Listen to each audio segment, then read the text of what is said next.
In this video, I'm going to go ahead and show you how you can change the gender of your Bitmoji on Snapchat. For more tutorials, make sure you subscribe, and let's get right into it. And then once you come over to Snapchat, you'll want to click on your profile picture or your Bitmoji in the top left corner of the screen.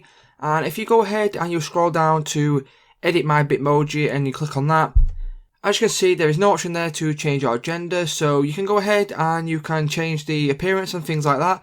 But if you want to go ahead and change your gender, you want to come back and then you want to come to the settings cog in the top right corner of the screen. And then once you've done that, what you need to do is find Bitmoji and select that.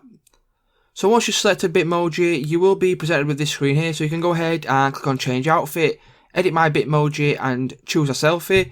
Or you can go ahead and click on Unlink My Bitmoji right down there at the bottom. So go ahead, unlink your Bitmoji and then go ahead and click on Link. And then what that will do is it will unlink your Bitmoji from Snapchat, and this is how you can go ahead and change the gender. So you can go ahead, create a new Bitmoji, click on the female gender, and then you can go through and create the Bitmoji as you would usually. So it's just that simple, guys. If this video did help you out, please don't leave a like, comment, subscribe to the channel, and I will see you in the next one.